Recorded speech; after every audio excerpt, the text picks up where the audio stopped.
Hey, it's Alabama Annie with part 7 of the Starlight Tavern, one of my books available on Kindle. Getting to know Aunt Mary and the tavern a little better. One rainy Friday morning, when Aunt Mary was working in the office of the tavern, I wandered in after sweeping the front porch and sat in a chair looking at a magazine while she worked. She eventually looked up from what she was doing and gave me a smile and asked if I needed anything. But I said no, that I just wanted to ask her a question.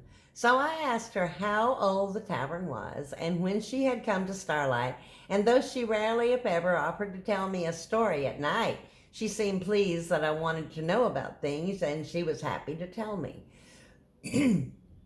She put away the folders she was working on and leaned back in her chair to begin her story. Aunt Mary told me that she had come to the tavern when she had married Uncle Robert. She said she was 20 years old when she'd become his wife and a part of the family. I recalled Mama had said Robert had been almost twice Aunt Mary's age and that he was a cradle robber, but Mary hadn't really been a baby, so I didn't understand how he could have robbed any cradles. Then Aunt Mary told me about her husband Robert's father. She said that John Malone had fallen in love with Lookout Mountain and this land during the war and had returned to Starlight after the Civil War was over from his home in Indiana and purchased it where the tavern stood, and that he had purchased it from a man named George Post in 1869. Aunt Mary told me that George had been an Indian agent, whatever that meant, but I would find out later that he had helped to forcibly remove the Cherokee from the mountain when they were marched on the infamous Trail of Tears. She said George Post had sold John Malone the land on the condition that he could remain there in his cabin and that his son William should inherit that cabin upon his death. John Malone had agreed and paid George for the land. Then Aunt Mary said John Malone set to work cutting trees and gathering stone to build the place. She also told me how John and his bride Alice had moved into the tavern and opened it to the travelers along the stagecoach line and to the mine and railroad workers. She said when Grandpa John and Alice Malone were about to retire, she and Robert were married and moved right into the tavern, taking over the job of running it with the help of the Bell family. Aunt Mary said she and Uncle Robert had been running the tavern on the mountain for 25 years, and they'd been very happy together. I asked Aunt Mary about John and Hattie Bell and Mr. Harvey. I wanted to know how long they had been there also. And she told me they had been at the tavern since before she'd ever married Robert, that Miss Hattie had always done the cooking and taken care of the kitchen and the washing, and that Uncle John and Mr. Harvey had done the outdoor work and the gardening. My aunt said Mr. Harvey had a green thumb when it came to growing things. I had seen his thumbs, and they didn't look green to me, but the garden was very pretty and the flowers. Then I asked Aunt Mary what she did at the tavern. She told me she did the housework, took reservations over the telephone from guests, answered letters, and kept the tavern records. That very afternoon, when a couple arrived to check in, I listened and watched her as she pulled the guest book out from the drawer in a table that sat by the front door. I watched as the guests signed our book and then followed her up the stairs to their room. Aunt Mary always wore a pretty apron whenever she was working in the tavern over her dress, and she always carried a large ring of keys that jingled and rattled in the pocket of that apron. At the door to their room, she pulled the proper key from the ring and unlocked the door and showed them in. And once they were settled, she told them that there would be coffee, tea, and cake in the dining room around 2 p.m. and that breakfast would be at 8 a.m. the following morning. And then the man asked about where they should go for dinner, and Aunt Mary suggested they go across the street to the hotel. Then we left them. I followed her downstairs again. That part of her job looked easy enough.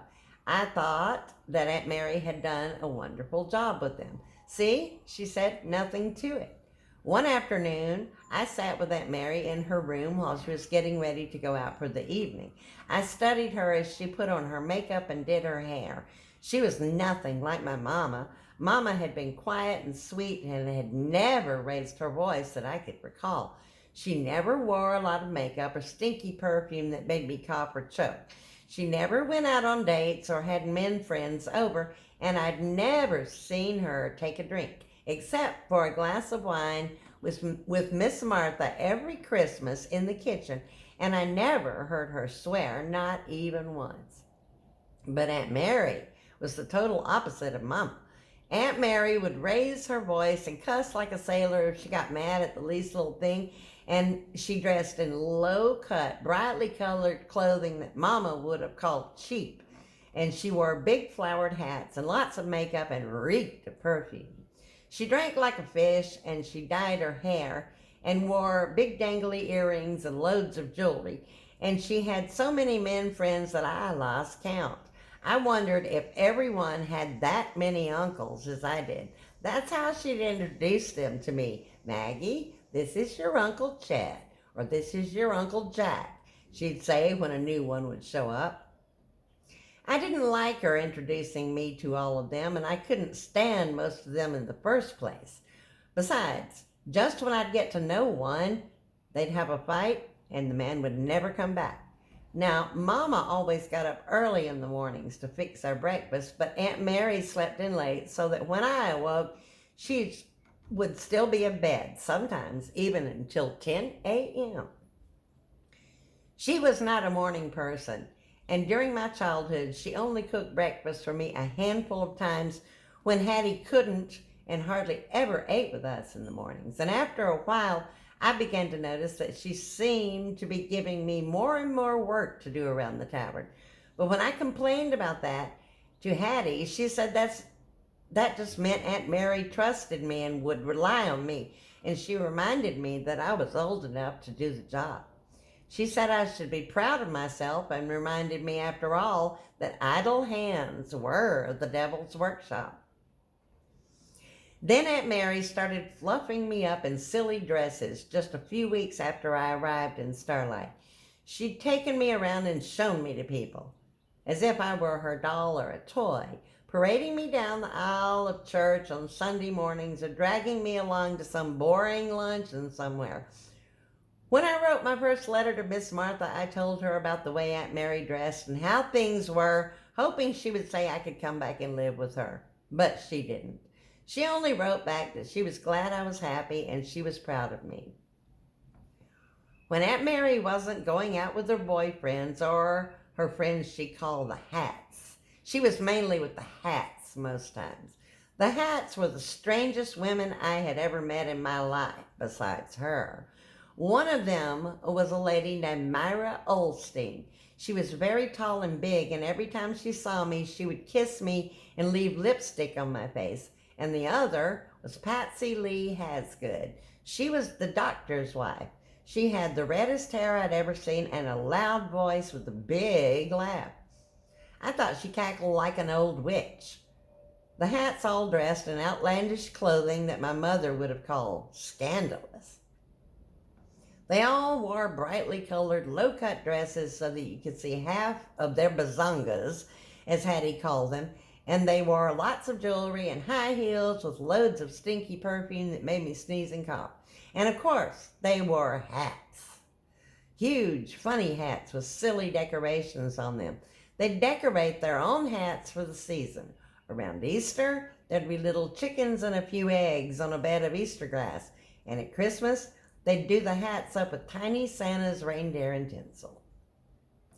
The Hats would make a big show wherever they went. They'd have luncheons at the hotel sometimes, and all the other diners would stare and gawk at them, or sometimes they'd set up a table outside the tavern in the yard and carry on for hours in warm weather, drinking gin or moonshine under the trees until late. They'd drink bootleg whiskey at roadhouses in Chattanooga or cross the Georgia line and dance till all hours. Hattie didn't approve of the way they dressed or the way they carried on, and every time she knew they were together, she'd just mumble under her breath. And there would be gossip about them at church on Sunday mornings among a group of women Hattie liked to call the Harpies.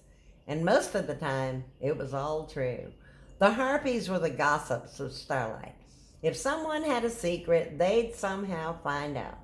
They went around together visiting the sick or checking on shut-ins, but mainly they were really just looking for a good story to tell. They got a lot of them from the hotel and the tavern at Starlight. It wasn't easy to keep a secret up here.